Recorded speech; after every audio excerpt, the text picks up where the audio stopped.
Well, again, good afternoon, and then thank you for coming to our Good Friday service here at Calvary in Menard. This is perhaps one of the longest services in the Episcopal Church. We've just come through about 50 minutes of reading with, of course, the Stations of the Cross, which takes up about half that. Across America, millions of people are preparing today for a 3-day weekend. People are doing countless things, stocking their grocery shelves, making those final last-minute runs to pick up charcoal and lighter fluid. Cars are being checked for that long drive to Grandma's house for Easter Sunday. It's a season of gathering. People come together this particular weekend. And yet there's a minority of us that set aside this time on Good Friday in the midst of preparing for this 3-day weekend and this holiday. There are those of us that are gathered here. Good Friday is the smallest attended church service of the entire church year. Probably even more so than Christmas if it falls on a Sunday. And it's that time that kind of reflects the tone. There weren't that many people at the foot of the cross, as we hear in the Passion reading, just 3. And so Good Friday reflects that. Christianity in the United States has somewhat dropped.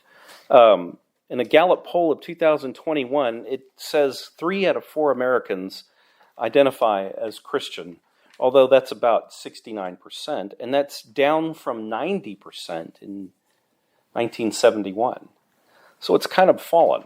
And of those 69%, only about 29% of that 69% say that they've been to church in the last 7 days. So regular attendance among Christians has fallen. And so if that is the case, you can see why Good Friday is not a very well attended service. It's a hard service to attend. Like I said, we just came through a tremendous amount of reading, and that's what the liturgy does.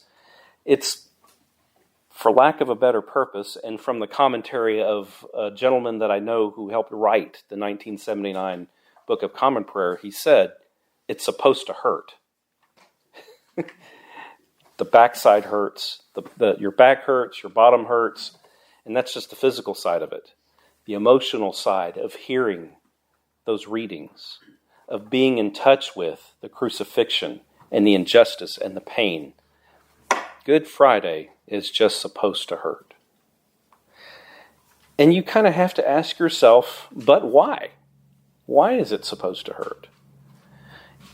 We hear in these accounts that have been handed down through the ancient church for almost 2,000 years, a story of pain and suffering and death and defeat. And we just don't want to hear it.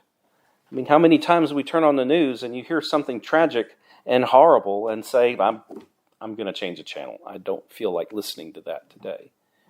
But today, since we are here, this is the one time we can't change the channel. And we shouldn't change the channel on Good Friday.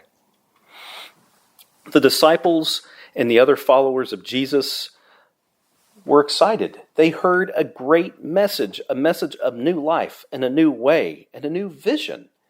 And they had, following Jesus around, a window into that divine creation that was there.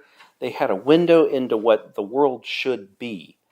They had an idea of here's Jesus talking about peace and reconciliation and a new way of life, a new way to be a human, a new way to see the Samaritan, a new way to see your enemy, a new way to be in touch with the lepers and the lost and the displaced, and how God sees that this is the whole family of God.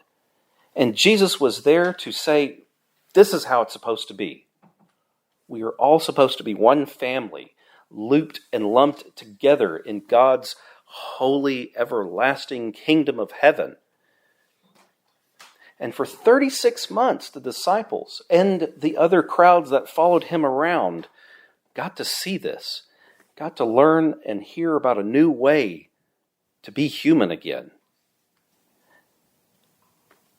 And the result of it was something tragic. They got to see and experience two things. They got to see and experience what life was supposed to be like, what a new humanity was supposed to be like. And they got to experience the tragedy and the horror and the pain of what happened on the cross. Because they saw the most powerful institutions of their time and in our time converge against the Jews. They got to see a time when religion, law, and politics joined forces to kill Jesus.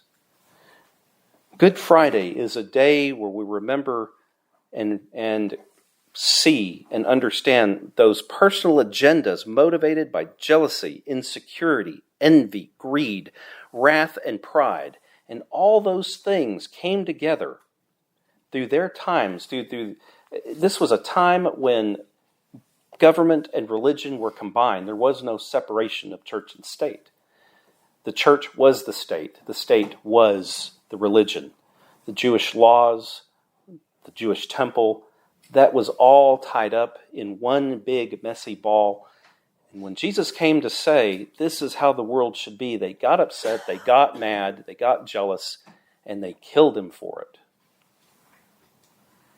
And we see that happening over and over.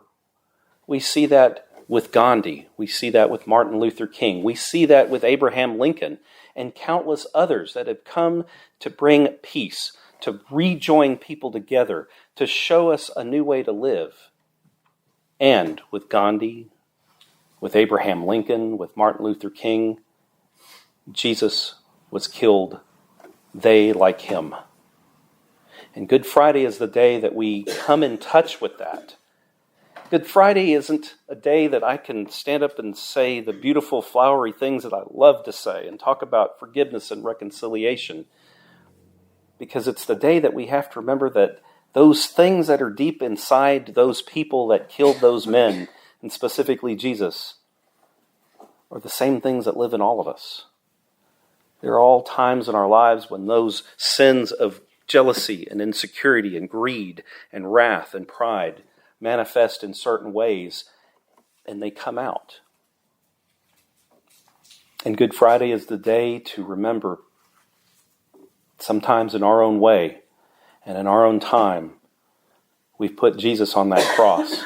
And in a form of metaphor, we have put him there alongside those other figures that have brought and attempted to bring peace, reconciliation, and love.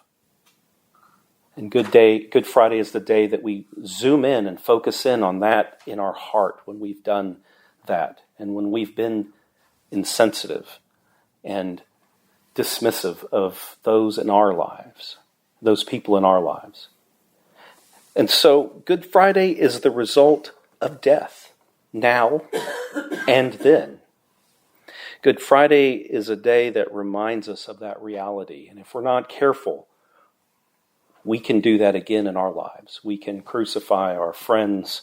We can crucify our family members. We can crucify Jesus again if we don't remember that same sin still resides and lives in us today. This isn't the day I often, y'all that know me, I don't like to get up here and preach about sin and talk about it that much. But it's that thing that when you turn the light off, it's that shadow of darkness that's right there every day. And if we don't pray against it and watch it and keep it in check and remember, I'm one step away from doing that myself, then everything that happened on the cross is forgotten. So we have to remember Good Fridays are just around the corner. It's not one day a year. Good Friday can be a really bad Saturday. It can be a really bad Monday morning. It could be a really despicable Wednesday afternoon. So we always have to guard against those Good Fridays in our lives. And instead of falling into those Good Fridays in our lives, we have to remember Sunday is almost here. The rest of the good news and the rest of the story, like Paul Harvey has to say, is Sunday is almost here. So without going into a Resurrection Sunday service sermon, I'll just have to say for now, Sunday is almost here.